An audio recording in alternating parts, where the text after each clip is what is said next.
الرسول ولا تبطلوا أعمالكم.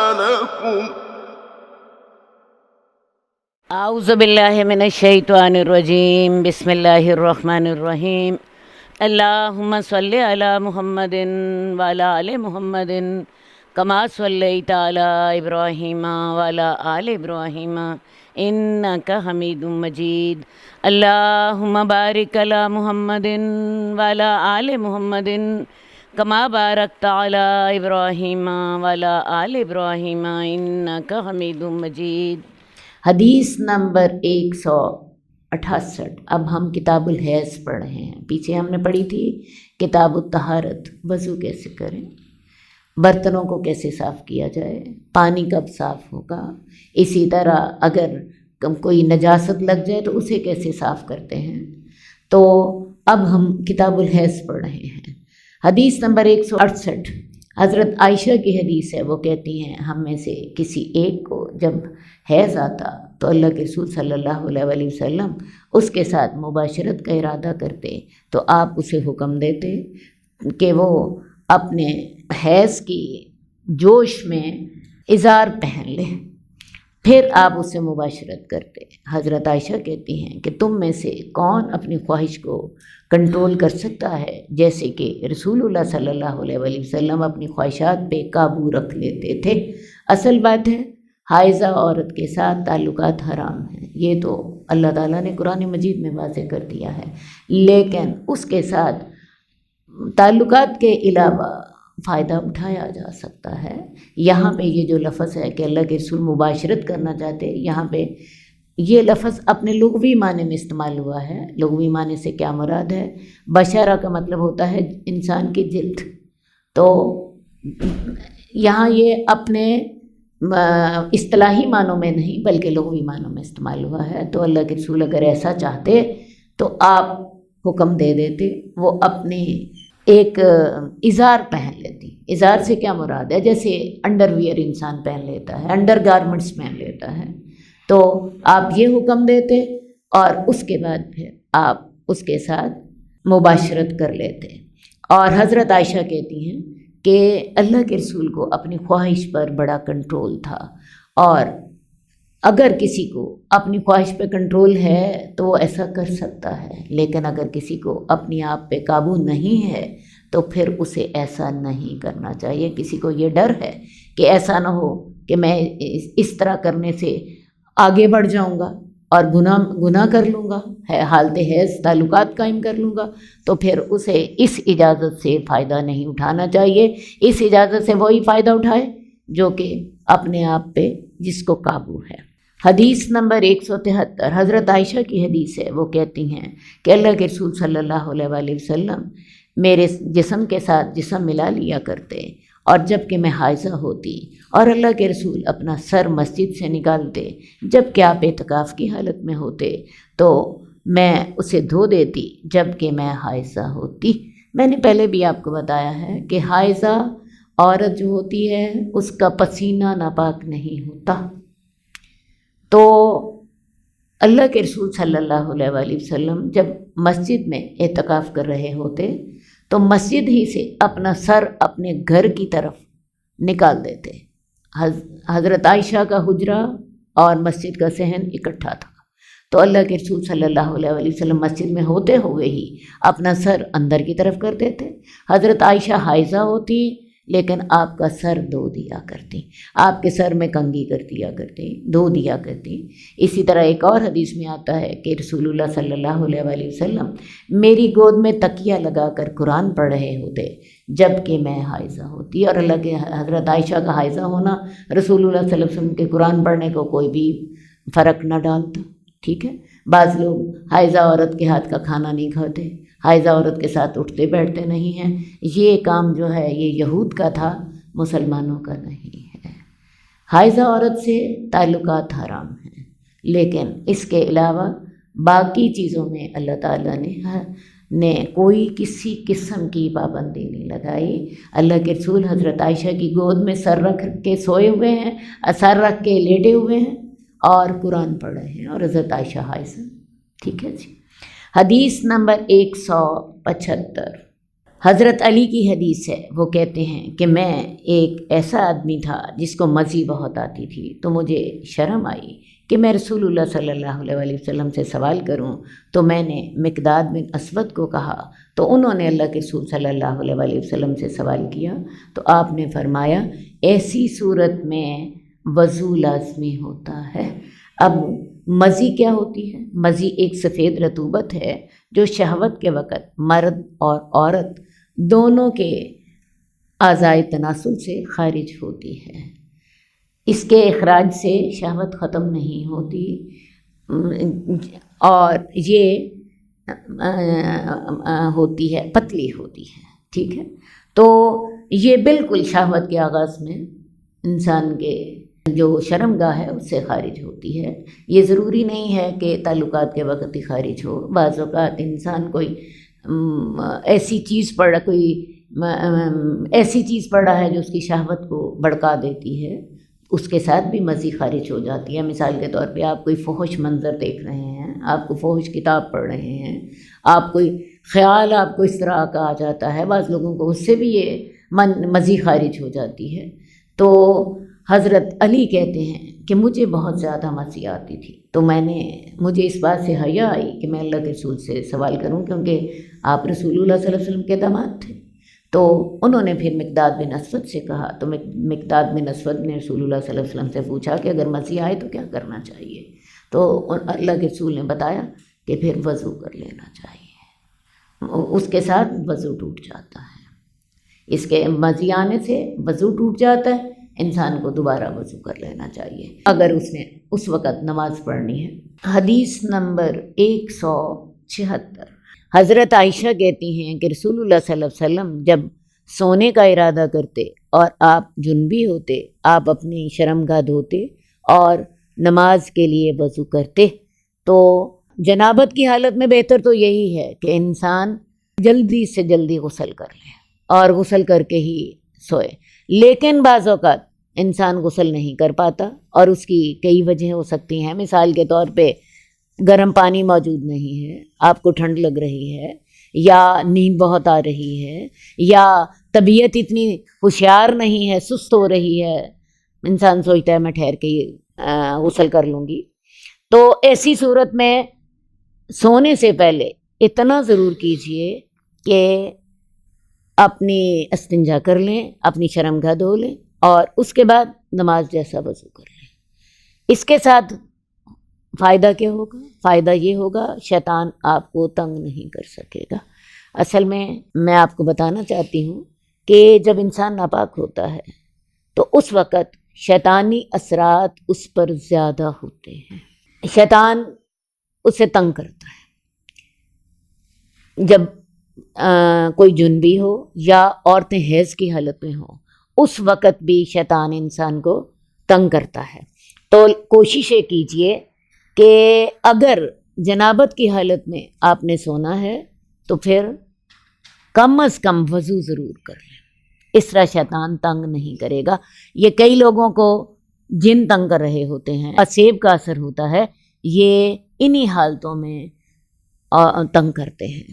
بعض عورتوں کو نفاس کی حالت میں جن تنگ کرتے ہیں، کیونکہ نفاس کی حالت میں بھی عورت پاک نہیں ہوتی، حیض کی حالت میں عورت پاک نہیں ہوتی، ان دنوں میں بھی تنگ کرتے ہیں، جنابت کی حالت میں شیطان تنگ کرتے ہیں۔ تو کوشش یہ کریں کہ اگر جنابت کی حالت میں سونا پڑے تو کم از کم وضو کر لیں، اور اگر وضو بھی نہیں کرنے کی ہمت ہو رہی تو پھر کم از کم اتنا کریں کہ تیمم کر لیں۔ تیمم کرنا آپ کے لیے اس سے بھی زیادہ آسان ہوگا۔ حدیث نمبر 180،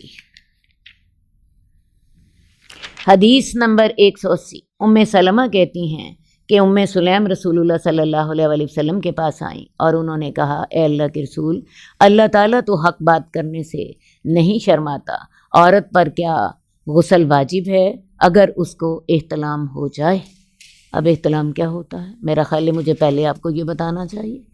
احتلام سے مراد یہ ہے کہ انسان جو ہے رات کو سویا ہوا ہے اور نیند میں اس کو یہ خواب آتی ہے کہ جیسے وہ تعلقات قائم کر رہا ہے، صحیح؟ اور اس صورت میں اگر اسے ڈسچارج ہو جائے تو اس ڈسچارج کو احتلام کہتے ہیں، یعنی نیند کی حالت میں ڈسچارج ہو جانا۔ تو ام سلیم جو تھیں اللہ کے رسول کے پاس آئیں اور کہنے لگیں کہ یا رسول اللہ، اللہ تعالیٰ تو حق بیان کرنے سے شرماتا نہیں، تو کیا عورت کو اگر احتلام ہو جائے تو اسے غسل کرنا واجب ہے؟ تو رسول اللہ صلی اللہ علیہ وسلم نے فرمایا جب وہ پانی دیکھے۔ پانی دیکھنے سے کیا مراد ہے؟ دیکھیں جی، آپ کو خواب میں آپ نے ایسا دیکھا تھا، نیند میں آپ کو ایسا محسوس ہوا تھا، جاگنے کے بعد دیکھیں اگر کپڑے کے اوپر اثرات موجود ہیں، مثال کے طور پہ پانی خشک ہو چکا ہے، تو یا دوسری صورت یہ ہے کپڑا گیلا ہے، اس کے اثرات موجود ہیں، تو غسل کرنا ہے، لازم ہے۔ لیکن اگر اثرات موجود ہیں اور اثرات موجود نہیں ہیں، نہ تو کپڑے کے اوپر خشک ہونے کے اثرات موجود ہیں اور نہ ہی طری کے اثرات موجود ہیں، تو پھر غسل کی ضرورت نہیں ہے۔ یعنی اگر آپ پانی کے اثرات دیکھتی ہیں خواہ خشک یا تر، تو پھر غسل واجب ہے، اور اگر ایسے اثرات نہیں تو پھر غسل بھی لازمی نہیں ہے۔ تو رسول اللہ صلی اللہ علیہ وسلم نے فرمایا جب وہ پانی دیکھے، اگر پانی دیکھے تو غسل کر لے، نہ دیکھے تو نہ کرے۔ تو ام سلمہ جو رسول اللہ صلی اللہ علیہ وسلم کی زوجہ محترمہ ہیں، انہوں نے اپنا چہرہ ڈھانپ لیا اور کہنے لگی اے اللہ کے رسول، کیا عورت کو بھی احتلام ہوتا ہے؟ کیا عورت کا بھی ڈسچارج ہوتا ہے؟ اللہ کے رسول نے فرمایا ہاں، تیرا دایاں ہاتھ خاک آلود ہو تو اگر احتلام نہیں ہوتا تو اس کا بچہ اس سے کیسے مشابہ ہوتا ہے؟ اصل بات یہ ہے کہ عورت کو بھی ڈسچارج ہوتا ہے، مرد کو بھی ڈسچارج ہوتا ہے، اور ان دونوں کی وجہ ہی سے ہی آپ دیکھیں بچے پر وراثت کے اثرات ہوتے ہیں۔ کبھی بچہ ماں سے مجھے ملتا ہوتا ہے، کبھی بچہ باپ سے ملتا ہوتا ہے۔ باقی یہ بات ضرور ہے کہ یہ عورت کے ساتھ اتنا زیادہ نہیں ہوتا، اور خاص طور پہ جو خواب میں احتلام ہونا ہے مردوں کے لیے تو بالکل عام چیز ہے، خواتین کے لیے ذرا یہ معاملہ ریئر کیسز میں ہوتا ہے۔ اسی لیے ام سلمہ جو تھیں وہ حیران ہو کر پوچھنے لگیں کہ یا رسول اللہ، کیا عورت کو بھی احتلام ہوتا ہے؟ حدیث نمبر 181، حضرت عائشہ جو کہ رسول اللہ صلی اللہ علیہ وسلم کی زوجہ محترمہ ہیں، فرماتی ہیں کہ رسول اللہ صلی اللہ علیہ وسلم جب جنابت کا غسل کرتے تو اپنے اس کی ابتدا کرتے تو سب سے پہلے اپنے دونوں ہاتھ دھوتے، پھر ویسے وضو کرتے جیسا کہ نماز کے لیے وضو کرتا ہے۔ تو جب جنابت کا غسل کرنا ہے تو اس کا طریقہ کیا ہوگا؟ سب سے پہلے استنجا کیجیے اور اس کے بعد ویسا اپنے ہاتھ دھوئیں، ہاتھ دھونے کے بعد ویسا وضو کریں جیسا کہ نماز کے لیے وضو ہوتا ہے۔ پھر آپ اپنی انگلیاں پانی میں داخل کرتے اور اس کے ساتھ اپنے بالوں کے جڑوں میں خلال کرتے، بالوں کی جڑوں میں خلال کرتے۔ کیا مراد ہے؟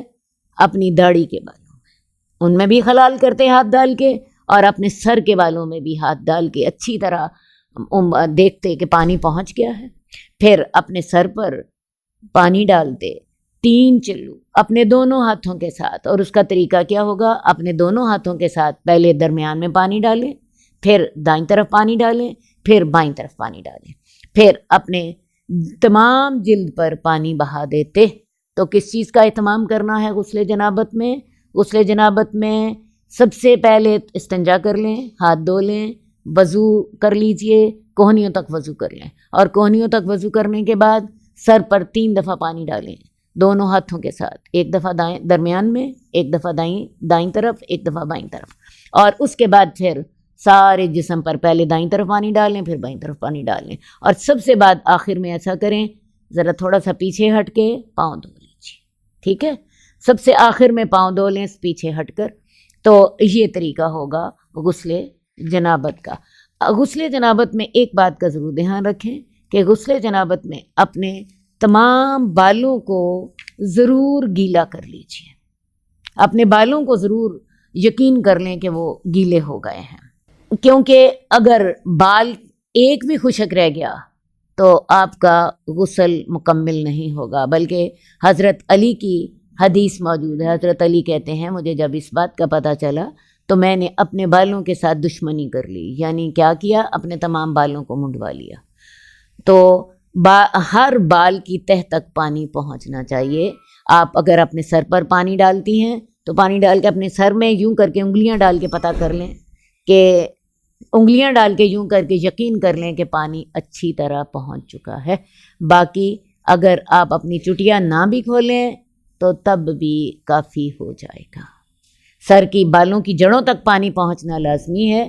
حضرت ام سلمہ نے رسول اللہ صلی اللہ علیہ وسلم سے سوال کیا تھا کہ یا رسول اللہ، میں اپنی مینڈیاں بناتی ہوں، تو مینڈیاں بنانے کے بعد مجھے لازماً کیا ان کو بھی کھولنا ہے؟ تو آپ نے فرمایا تھا نہیں، صرف اپنے سر پہ پانی ڈالیں، اپنے سر پہ یقین کر لیجئے کہ میرے بالوں کے اندر اچھی طرح نیچے تک انگلیاں ڈال کے یقین کر لیں کہ پانی پہنچ چکا ہے، اور بس اتنا ہی کافی ہوگا۔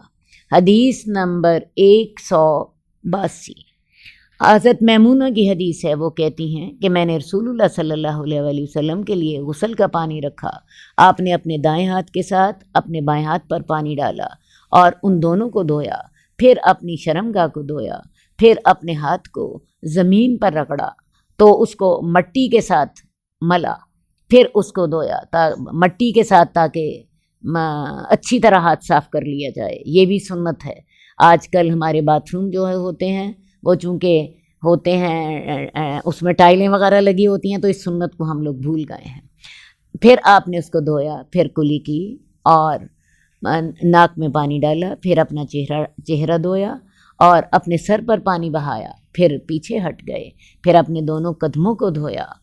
پیچھے ہٹ کے اپنے دونوں قدموں کو سب سے آخر میں کیوں دھویا؟ اس لیے کہ جب آپ نہا رہے ہوتے ہیں تو ساری چھینٹیں نیچے سے پاؤں پر پڑ رہی ہوتی ہیں، تو سب سے آخر میں پاؤں کو دھویا۔ پھر آپ کے پاس ایک کپڑا لایا گیا، آپ سمجھ لیجئے تولیہ لایا گیا، تو آپ نے اس کے ساتھ جسم کو نہ پہنچا۔ ٹھیک ہے جی، آپ چاہیں تو تولیہ استعمال کر لیں، چاہیں تو تولیہ استعمال نہ کریں۔ اچھا جی، اس میں جب آپ نے یہ والا جنابت کا غسل کرنا ہے تو آپ نے وضو کر لیا، یہ وضو آپ کا بعد میں نماز کے لیے کافی ہوگا، یہ وضو نماز کے لیے بھی کافی ہوگا۔ اسی طرح جو حیض کا غسل ہے اس میں وہ بھی اسی طرح ہی کرنا ہوگا۔ اس میں ایک بات کا اہتمام کر لیجئے کہ اس میں اپنے بال بھی کھولیں اور اس میں اپنے جسم کو اچھی طرح ملیں، اس میں اپنے جسم کو اچھی طرح ملیں۔ جنابت کے غسل میں پانی بہا دینا کافی ہے، لیکن حیض کے غسل میں بالوں کو کھول کر دھوئیں اور اپنے جسم کو بھی اچھی طرح مل لیں۔ شاید اس کی وجہ یہ ہو، ویسے تو اللہ ہی بہتر جانتے ہیں، کہ حیض کا غسل آپ کو پتہ ہے کچھ دنوں کے بعد ہوتا ہے، اس میں کچھ آپ کے 5-6 دن لگ جاتے ہیں، بعض اوقات 7-8 دن بھی لگ جاتے ہیں۔ تو بہرحال غیر حیض کے غسل میں بالوں کو بھی کھول کے دھویا جائے اور جسم کو اچھی طرح ملا بھی جائے، اور بس اس کا بھی یہی طریقہ ہوگا، بلکہ عام غسل کا طریقہ بھی یہی ہے۔ آپ نے نہانا تو ہے ہی، اس کو سنت طریقے سے نہائیے۔ سنت طریقے سے نہانے کا طریقہ کیا ہوگا؟ وہی جو آپ نے یہاں پڑھا ہے۔ سب سے پہلے غسل اپنا وضو کریں، وضو کرنے کے بعد سر کے اوپر 3 دفعہ پانی ڈال لیں اور اس کے بعد اپنے جسم پر پانی بہا لیں، سب سے آخر میں پاؤں دھو لیں۔ آپ کا غسل بھی ہو جائے گا، وضو بھی ہو جائے گا، اسی کے ساتھ باہر نکل کے نماز بھی پڑھ لیں۔ حضرت عائشہ کی حدیث ہے، وہ کہتی ہیں کہ میں اور رسول اللہ صلی اللہ علیہ وسلم ایک ہی برتن سے غسل کر لیا کرتے تھے، جس کو فرق کہا جاتا تھا۔ حدیث نمبر 186، حضرت انس کی حدیث ہے کہ رسول اللہ صلی اللہ علیہ وسلم 1 سا پانی کے ساتھ غسل کیا کرتے تھے۔ 1 سا پانی جو ہے تقریباً 2.5 کلو گرام کے برابر ہوتا ہے، اور اس میں 4 مد ہوتے ہیں۔ ایک مد جو ہے وہ 625 گرام کے برابر ہے۔ تو رسول اللہ صلی اللہ علیہ وسلم عام طور پہ 1 سا سے لے کے 5 مد تک پانی سے غسل کیا کرتے تھے۔ یعنی اگر آپ 1 سا پانی کے اندر 1 مد کو اور ملا لیں تو یہ کوئی 3.25 کلو پانی بن جاتا ہے۔ تو اتنے پانی کے ساتھ آپ عام طور پہ غسل کر لیا کرتے تھے، اور ایک مد پانی کے ساتھ آپ وضو کرتے تھے۔ ایک مد جیسا کہ میں نے آپ کو پہلے بتایا تقریباً 625 گرام ہے، آدھا کلو سے ذرا زیادہ، 500 گرام کا آدھا کلو ہوتا ہے۔ تو آپ نے دیکھا ہوگا جب کبھی پانی کی کمی ہوتی ہے، پانی نلکے میں نہ آ رہا ہو یا کوئی اور وجہ ہو، تو ہم بھی تھوڑے پانی کے ساتھ مل مل کے بڑی اچھی طرح وضو کر لیتے ہیں، آدھے لوٹے کے ساتھ ہم وضو کر لیتے ہیں۔ تو بات یہ ہے کہ ہمیں عادت ہے بہت پانی بہانے کی، نلکا کھول دیا اور نلکا کھولنے کے بعد پانی بہہ رہا ہے اور اللہ کی نعمت ضائع ہو رہی ہے، اس بات کا اہتمام کرنا چاہیے کہ پانی ضائع نہ ہو۔ باقی اب اپنی ضرورت کے مطابق اس سے زیادہ پانی سے بھی غسل کر سکتے ہیں، لیکن یہ میں نے آپ کو حدیث اس لیے بتائی ہے کہ عام طور پہ رسول اللہ صلی اللہ علیہ وآلہ وسلم اتنے پانی سے غسل فرمایا کرتے تھے۔ حدیث نمبر 190 حضرت عائشہ کی حدیث ہے کہ حضرت فاطمہ بنت حبیش اللہ کے رسول صلی اللہ علیہ وآلہ وسلم کے پاس آئیں اور انہوں نے کہا، اللہ کے رسول، میں ایک ایسی عورت ہوں جس کو استحاضہ ہوتا ہے، تو میں پاک نہیں ہوتی، کیا میں نماز چھوڑ دوں؟ رسول اللہ صلی اللہ علیہ وسلم نے کہا، نہیں چھوڑو، کیونکہ یہ تو ایک رگ کا خون ہے اور یہ حیض نہیں ہے۔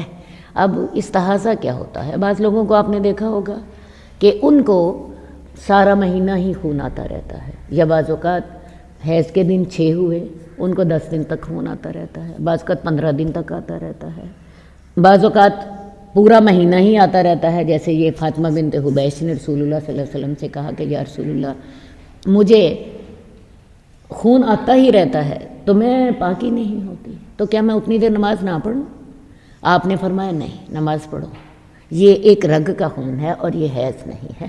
حیض کا خون جو ہے اس میں اور یہ جو زائد خون ہمیں آتا ہے، اس کے خون میں کیا فرق ہوتا ہے؟ یہ جو زائد خون آتا ہے اس کو استحاضہ بولتے ہیں، اور استحاضہ میں اور کے خون میں اور حیض کے خون میں یہ فرق ہوتا ہے کہ حیض تو آپ کو آتا ہے اپنے مقرر دنوں میں، اور ہر عورت کو اپنی عادت کا پتہ ہوتا ہے، عام طور پہ مہینے کے ان دنوں میں آتا ہے، اتنے دن آتا ہے، یہ ہر ایک کی اپنی اپنی عادت ہوتی ہے، ہر ایک کا اپنا اپنا مزاج ہوتا ہے، تو وہ انہی مخصوص دنوں میں آتا ہے، جبکہ استحاضہ کا خون جو ہے وہ آگے پیچھے بھی آ جاتا ہے۔ ٹھیک ہے، میں نے بتایا بعض اوقات پورا مہینہ ہی ختم بند نہیں ہوتا۔ دوسری بات ہے حیض کا خون جو ہے یہ سیاہی مائل ہوتا ہے، جبکہ استحاضہ کا خون شوخ سرخ رنگ کا ہوتا ہے۔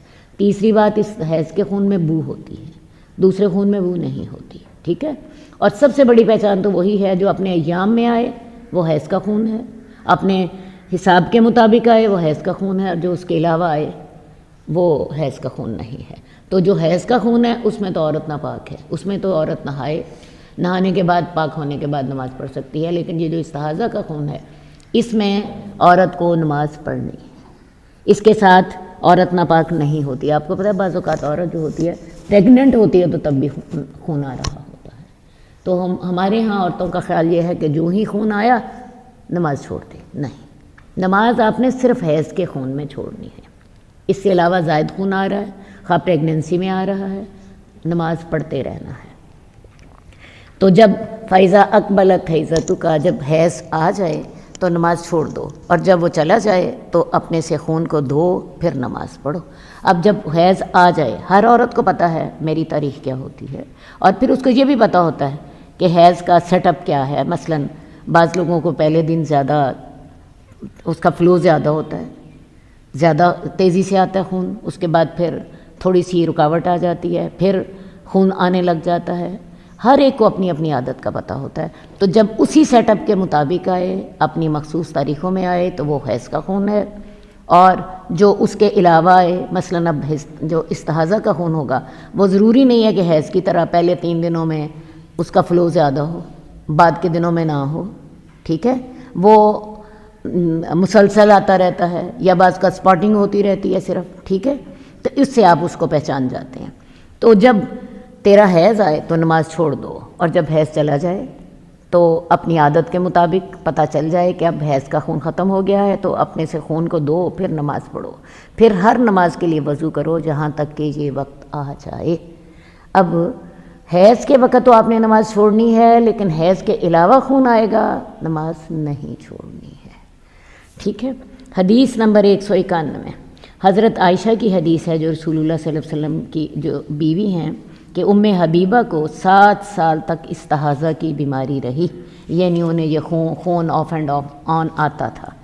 تو انہوں نے رسول اللہ صلی اللہ علیہ وسلم سے اس کے بارے میں پوچھا، تو آپ نے ان کو حکم دیا کہ وہ غسل کریں، اور آپ نے یہ بھی فرمایا تھا یہ ایک رگ کا خون ہے، تو وہ ہر نماز کے لیے غسل کیا کرتی تھیں۔ اب ان کو اتنا زیادہ خون آتا تھا کہ بس حدیث میں آتا ہے کہ یہ نماز پڑھتے وقت اپنے نیچے تھال رکھ لیتی اور نماز کے اندر بھی ان کا خون ٹپکتا رہتا۔ صحیح ہے، بعض اوقات اتنی شدت ہوتی ہے بیماری کی، تو ان کو رسول اللہ صلی اللہ علیہ وسلم نے حکم دیا تھا کہ یہ ہر نماز کے لیے غسل کیا کریں۔ ویسے بھی اس بیماری میں غسل کرنے سے خون کم ہوتا ہے۔ آپ نے دیکھا مینسز میں غسل کر لیں تو بعض اوقات خون رک جاتا ہے، ٹھیک ہے، تو یہ اس بیماری کا علاج بھی ہے کہ اس میں غسل زیادہ کیا جائے۔ تو رسول اللہ صلی اللہ علیہ وسلم نے ان کو حکم دیا تھا کہ وہ ہر نماز کے لیے غسل کر لیا کریں۔ اب ایک ایسی عورت جس کو اس طرح کے خون کی بیماری ہے، اس کے لیے 3 طریقے حدیث میں سے ہمیں ملتے ہیں۔ ایک تو یہی جس کا ذکر اس حدیث میں ہے کہ ہر نماز کے لیے غسل کر لیا جائے، لیکن آپ کو پتہ ہے ہر ایک کے لیے مشکل ہوتا ہے۔